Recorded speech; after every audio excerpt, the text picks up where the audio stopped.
Welcome back, listeners, to another interesting and insightful episode on the BizBlend podcast, the show where strategy meets soul and leadership goes beyond the buzzwords. I'm your host, Sana, and today we are not sugarcoating leadership, listeners. We are diving into what really works with someone who has spent over 40 years in the trenches, transforming startups, scaling multi million dollar organizations, and calling out the fluff with candor and care. And listeners, our guest today is Roy Cammarano, the executive mentor every founder wishes they had from day one. Now, he's the creator of the 6 R's framework, a no nonsense model for aligning culture, execution, and results so your organization doesn't just grow, it works. So, if you have ever found yourself stuck between vision and reality, burned out by your team, or just wondering why does it feel like I'm pushing up a rock uphill, this episode is for you. So, listeners, what I believe is Roy brings clarity, courage, and the kind of wisdom that doesn't just come from theory or books. It comes from battle tested experience. So let's quickly get into it. So, Roy, welcome to the show. And I'm really honored to have you here with us. Well, thank you. I thought that your insights during the introduction were even better than I would introduce myself, so I appreciate that very much. And with 40 years of experience, somehow that makes me feel old. However, that's on the inside, I don't feel old at all. So I'm very happy to be here. So thank you very much.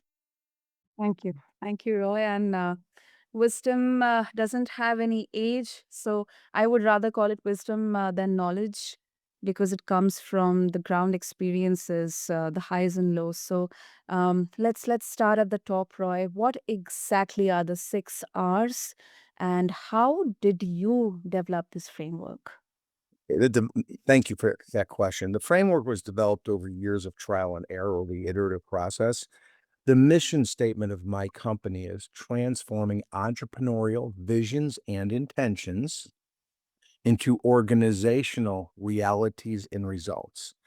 There's a disconnect in the brain sometimes between the what and the how. And I think it's connected by the why, which Simon Sinek talks a great deal about. We all really get into business. We kind of know what we're doing. If we have a good idea of why we're doing it, we're good.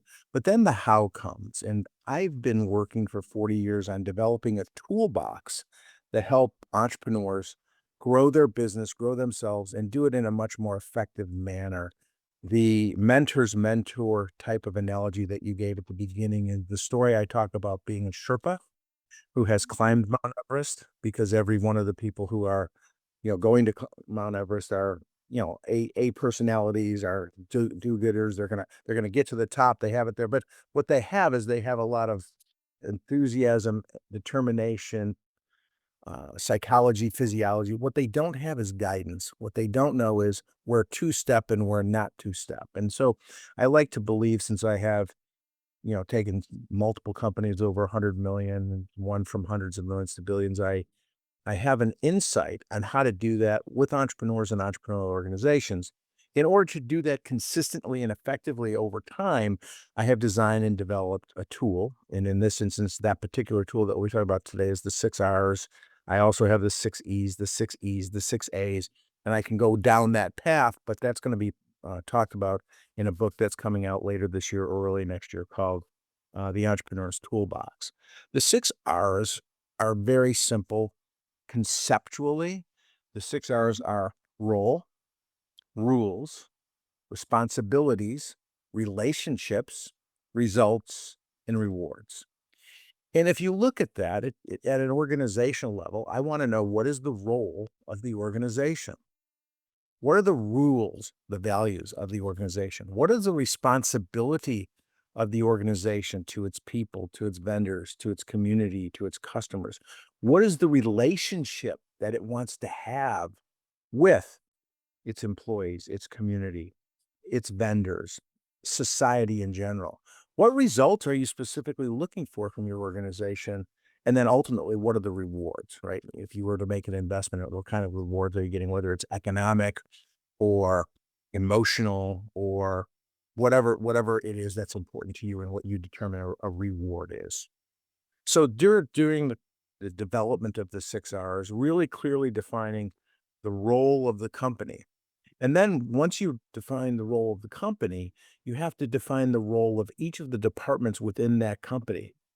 Once you do define the role of each of the departments, you have to define the role of each of the individuals within that department.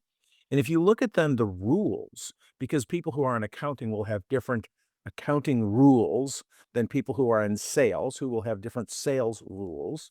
So what you do is you have a very clearly defined way in which people understand what's expected of them and what their contribution can and will be. Then when you get to the next responsibilities, this is really clearly making sure that people understand at a tactical level their job responsibilities Mhm. tactically, their social responsibilities, be kind, which is also a rule. Then the next R is what's called relationships. And virtually every internal issue within an organization, we find the failure point of the fourth R, a relationship. Someone in the contact says, I did this salesperson can't do this. The salesperson says, I was told I could do this. So there's a relationship breakdown. If you move that up to the responsibilities, what were the what really happened? What are the rules? What are the rules? It helps you create a new tool to identify issues, gaps, and then to resolve them. Then after relationships, obviously, is results. What did in this instance, what did the accounting person expect would be the result? What did the salesperson expect would be the result? So you have a clearly defined way of people talking about this with some rules of engagement.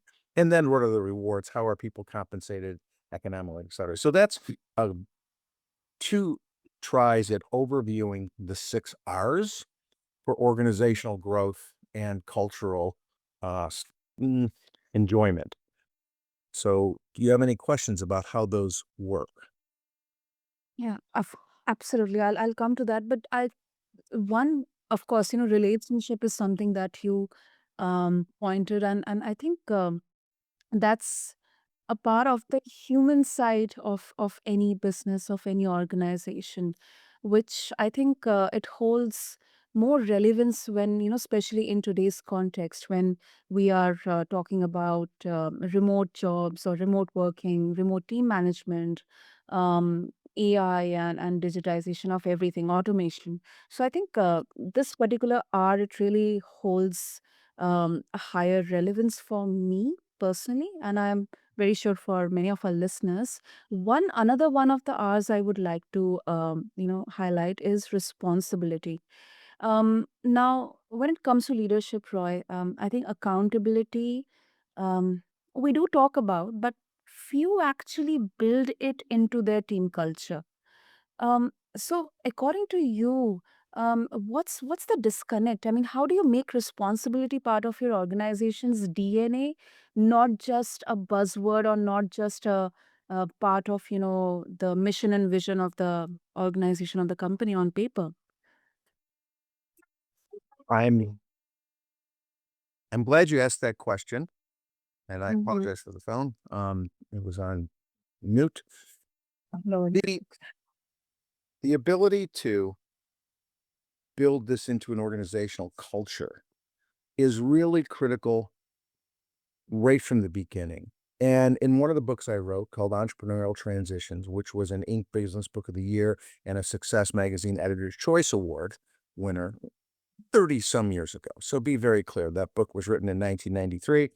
It is still relevant today, called Entrepreneurial Transitions. I have a bet with every entrepreneur who reads it. I hand them the book. I say, read the first 2 chapters. If it's not 95% accurate to you, I will pay you $100. And you, the reader, get to determine if it's 95% accurate. And Mm. tens of thousands of people doing that. I've never had anybody ask for the $100. The reality of it is that when an entrepreneur founds a company, their organizational structure is a lot like this. It says it's us and it's them, or it's us and it's the customers, or it's us and it's a very big grouping of us. And there's really, when you talk about it and the entrepreneur talks about us and then the customer, almost always what they do with their hands is they put their hands down when they talk about us, and then they put their hand above their head when they talk about their customers. So the physiological interpretation of that is the customer is always higher than uh, the organization. Very quickly, they go from what's called an entrepreneurial genius phase in my book to what's called benevolent dictator. They know they have to organize. They know they have to put departments in. They know they have to do things. Whether they have the skills or not is a different conversation. As soon as they do that, the organization tends to become primary and not really the customer. Then they're frustrated, and the entrepreneurs go into what I call disassociated director. They're not really sure what to do. The organization has matured. They have people who want to be responsible and accountable, so that it's very difficult. So you have essentially infancy, then you have puberty, then you have adolescence, which is where everybody, the child knows more than the parent, and then you get to adulthood, which is then visionary leadership. But in between there, in that analogy, where you are attempting to get people to do things is by inverting the organizational structure. So you never lose sight of the fact that the customer is above Mm. the organization. You put the board and the CEO at the bottom, the foundation of the organizational structure, and then you build services, products, and ways in which to interact with the customers all the way up. So the person who's interacting with the customer the most has essentially the most power. So you invert the organizational structure, you create rules, both inside each functional area, accounting or sales, and then you create cross-functional teams so that people understand and appreciate each other, so that when a customer has an issue, people are lined up to help that customer get to that next level. Now, that alone will improve the organization tremendously. The next part is that where I think entrepreneurs make a difference is as they organize their business, they start to put in managers, and managers are really important for key performance um, information, for metrics, for making sure that people know what their job is, how to do their job. And what I have learned over an extended career is that as soon as I give somebody the title of manager, I create a bit of a hostile relationship between the people who they work with and themselves. So I like to call it a coach. Oh. And the psychology difference there, and there's been other people a lot smarter than I am who have done research on just converting the word manager to coach, because a manager's job is to provide you guidance and tools and goals for you to accomplish a goal that they set. But a coach, their job is to provide you guidance and tools and support and metrics and goals that you set. So what a coach can do all the time is help you achieve. What a manager does for you is hold you accountable for achievement. And I think people like to achieve.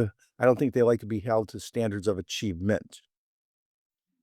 So culturally, you have to look at how is each one teaching one, and how connected can you be to continually be kind to your employees? Because if you're kind to your employees, they'll be kind to your vendors. If you're kind to your employees and your vendors, you'll be kind to your customers. If you're kind to your customers, they will in return be kind to you. So kindness becomes really important. But kindness in and of itself, especially when you go to the our relationship one, is very difficult, because that we have to be effective communicators. So in order to build a great organizational culture, you have to provide tools that are consistent, rules, okay, that people know they're held accountable to, responsibilities, relationships, so that they actually have the skill sets to do that, how to effectively communicate, right? Words are 7%, tone is 38%, physiology is 55%. So how do you teach and help and train your organization to be kind and respect people utilizing the effective communication tools? And it, when you talk about this independently, it seems like it's a lot, but it comes down to really caring about what you're asking people to do, the tools that you're giving themselves, right? I have a tool called Knowledge, Tools, and Support. The knowledge is people understanding what to do. The tools are having the resources in order to get that, and the support is having a culture that makes it available to get to that point. And that's built into another tool called the 3 Ps for purpose, which aligns with knowledge, performance, which aligns with tools, and personality, which aligns with support. And when you do those things in a Venn diagram and bring them together, if you stay right in the middle, you have a purpose and people understand it and they have the knowledge to perform. When you have personality, an organization that people like to come to and support, they know they can perform. They don't have to be perfect. They have to just consistently strive for perfection. And then performance, which is the tools and the actual goals in order to get to a point. When you're in harmony with those things, an organization goes a whole lot more effectively. Doesn't mean it's perfect, but it means there's boundaries, rules, and tools that people can go back to and say, "How do I resolve this issue now?" Yeah, that definitely makes sense. And one term that you used is benevolent dictator. Um, I think that is something, it's counterintuitive in its own sense. But that kind of really piqued my interest because um that's sometimes, when specifically with responsibility and accountability, I think it's a hard pill to swallow, but it's probably the most important one. And it definitely starts at the top, as you mentioned. And we are honest, a lot of leaders, they're still learning how to model it. It in the book Entrepreneurial Transitions, I connect to um, the organization just through infancy, pubescence, adolescence, and adulthood, which is the 4 stages. But you have to remember that there's a big difference between a parent and a father or mother, right? Because you have the skill sets to be a father or mother doesn't mean you have the skill sets to be a parent. So there's an adaptation. So often, especially with first-time entrepreneurs, this is the first time they've ever had a company. And oftentimes they started out with a beautiful dream, a beautiful idea. And at the beginning, I call it the Yahoo, right? Everybody's Yahoo about what we're doing and we bond and we're together and there's no rules. But as soon as you start to have to duplicate this timely and timely and timely, then you have to add structure. And now you have to have this conversation of how do I add structure? And based on where the entrepreneur grew up, based on what the entrepreneur's lifetime experiences are, based on what the entrepreneur is trying to accomplish, it becomes a really important part of giving them an analogy or a metaphor that they can connect to. So most people can connect to the difference between a father, mother, and a parent and the different skill sets. And obviously, there's points where a parent, when a child gets to a certain point, may send them to school. They may not into, say, society with, homeschooling with the tools that are available, but traditionally they would send them to a school or another mentor for those people to grow and develop step by step by step over a 9-year, 10-year, 12-year curriculum of things that society believes are important. Well, organizations need the same thing. They need that ability to recruit really good people, orient them, making sure that those people have a clear understanding of what it means to be a team member in my organization, train, make sure they have the technical skills in order to do their job when I'm asked them to do their job in a pressure situation. Then education, how can I make them more valuable to the organization and how can I make them more valuable to themselves? And then retention. Now that we've invested a lot of money in these employees, how do we retain them? What loyalty can we get? And those 5 steps are what I call the STAR chart. It's another tool: recruit, orient, train, educate, retain. And one of the things that you must realize is that it's not only good for employees, recruiting, orienting, training, educating, and retaining, but it's also the same process you would use for customers. How do I recruit customers? Advertising, marketing, influencers, whatever it is. Orientation. How do I establish what a customer can rightfully expect from me, right? What are the rules of engagement for the customer in my business? Training. Yes, training. How do you train your customer to be a better customer internal to the organization? I'll talk a little bit more about that in 1 second. And then education. How do you design and develop ways and systems so that your customer can be a contributor to your business? And then retention. Obviously, the fundamental goals of business are to attract and retain customers so that retention becomes important. And the same thing with vendors. Now, I believe so much in the training portion that in 2005, I wrote a book with a co-author, Dr. Peter Holmbein, called Creating Do-It-Yourself Customers: How Great Customer Experiences Build Great Companies. And the reason why I wrote that book is because we were stuck in a situation where it was very, very, very difficult to bring people into an organization, have enough people to train them to be effective at working with customers. So my conclusion was get your customers to do more of the work. In the United States, 20 years ago, you would call an 800 number to make your plane reservations. Today, you just do it on your own computer. Banks, and there's the hundreds of examples of where people are utilizing with the use of technology have made it easier for their customer to do a job than it would be for that in a more cost-effective manner than it would be to have their employees do it. So that training becomes a really important part of how you grow your business, both for your employees, your vendors, and your customers. So that's the star chart: recruit, orient, Mm, train, educate, retain. mm. Brilliant dream educator leader. Right.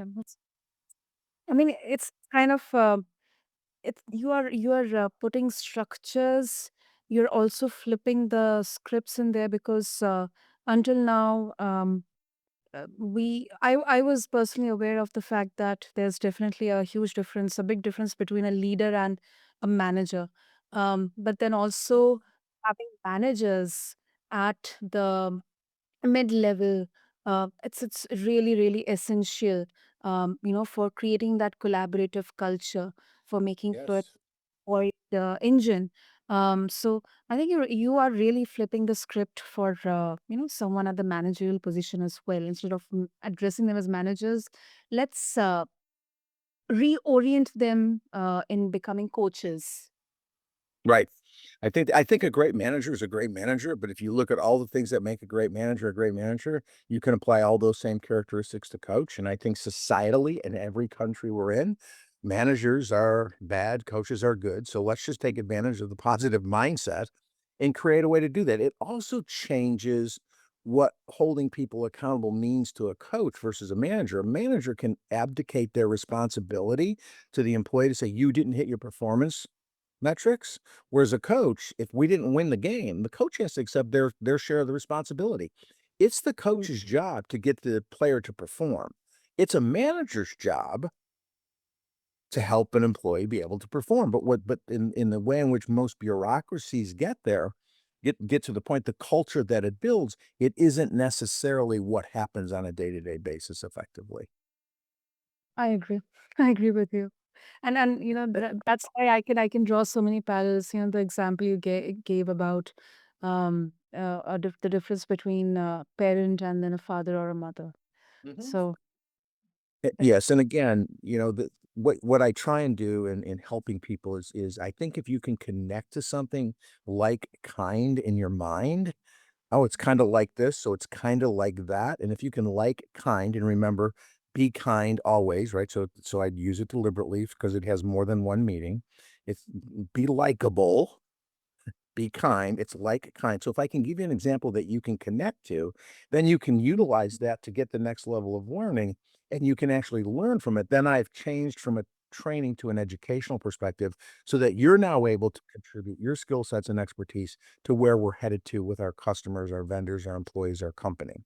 And it gives people a better connection to culture when they know they're going to be respected.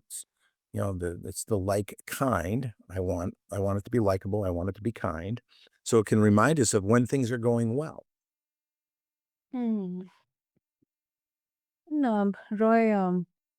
Although we have a bit of a time constraint here, but I would like to put a little bit of limelight on results. Now, in the business world, everyone says that it's all about the output, it's all about the results.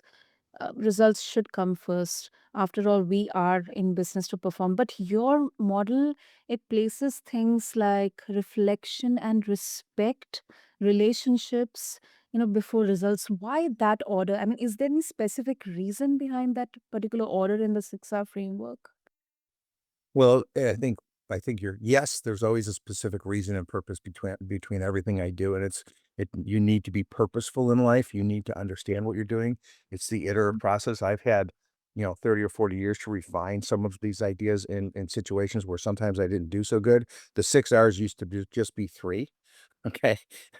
So they got expanded based on the culture of where people are and what they're doing. But the reason why the role of the organization and the role of departments and the role of the people comes long before the results is because if you really look at this and people, I believe people are motivated by one of four things: pride, fear, imitation, and gain. Two are external. Gain and fear are external. I'll fire you if you don't do this. I'll reward you if you do this. So those are gain. And then the internal mindsets of motivation are imitation and pride. And imitation is what allows you to walk, allows you to speak, allows you to have decision making because you imitated your parents primarily and then other people along the way. It's why actors and actresses are there, and it's why they use celebrities in advertising because it's imitation. I want to be like Mike. I want to drink coffee like George Clooney, whatever happens to be there. So imitation is utilized all the time. That's why the each one teach one becomes important in organizations. And culturally, if there's a behavioral culturally and people are used to imitating, you're able to use that as a trick. But what we really want in an organization is we want people doing things based on their pride. Not because you're giving them a paycheck, but because they're making a contribution. And this is that difference in the to-do to to-da relationship I talk about. Everybody has a lot of to-dos. How do you make those things to-das?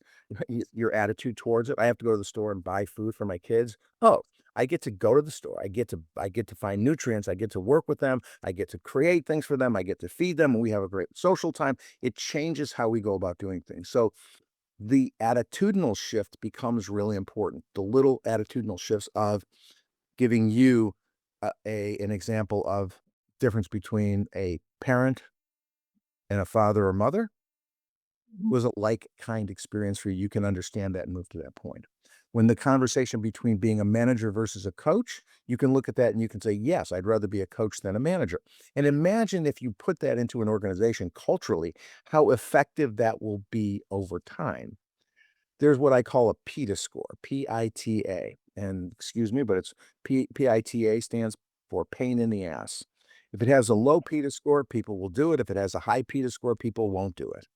And oftentimes in organizational cultures, it's just too hard to make that change, which is why I encourage you to start out that way and then Mhm. transition that way in order to get to that point. But if you just make two of those changes that I gave to you today, which is like kind, oh, it's kind of like this, so let's be like kind, or I'm not going to have managers, I'm going to have mentors would be a good word, but a coach is about performance. So a mentor is about improvement and a coach is about performance. So, and a coach does have to be a good mentor, as and so should a manager. But I think the manager fails to understand their mentorship because they hold people accountable. They're not Yeah. part of being accountable. Yeah, that's an important distinction. And then, Roy, if our listeners they would like to explore further about the 6 hours framework and would like to connect with you and Mhm. get a hold of your book, what would be the best way?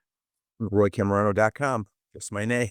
Um, I have some folks in the organization who will be glad to get you to look at my books, get you to look at my tools, gather your experiences, be part of some of our future events, hire us to be your consultants, whatever. You know, we we have a team of people who live and breathe this every single day. Some have been working for me doing this things for more than a decade. So they bring a lot of experience and in-depth information. And I think that's a really important part of, when you're utilizing a tool is it's not just I hand you a hammer, so everything you see is a nail. It's a toolbox of things that are critical to working with people, and that's coming into your organization with a toolbox from a master carpenter versus, I have one tool, it's a hammer, and everything in the world looks like a nail. You have to be very careful because electricians have a different toolbox than carpenters. Carpenters have a different toolbox than painters. So culturally, you have to decide what kind of organization you're going to have in order to make sure you have the right tools to help your people accomplish their goals, which in turn will help you accomplish your goals. I really love that explanation, Roy. Wonderful. I'll make sure to have all the links in the show notes. And wow, I mean, this conversation was something beyond metrics, hustle, and it actually, we actually delved into the core of what truly makes an organization work. So, thank you so much, Roy, Thank for you. honesty, your wisdom, and for giving us all permission to lead from the inside out. No, that's a great insight on your part. Thank you for having me. So, listeners, if you are a founder, a manager, rather, I should say, if you're a coach, or even just someone who wants to lead your life with more intention, the 6 hours, they definitely offer something solid to stand on. And if this episode stirs something within you, don't let it fade. Revisit it, share it, reflect on it, and most of all, act on it. And to begin with, just refer to the show notes along with this episode on your favorite podcast app or platform. Connect with Roy, dive deep into the 6 hours and the further wisdom that he shares. And until next time, keep blending heart with hustle. Until then, this is BizBlend and I'm your host, Sana, signing off.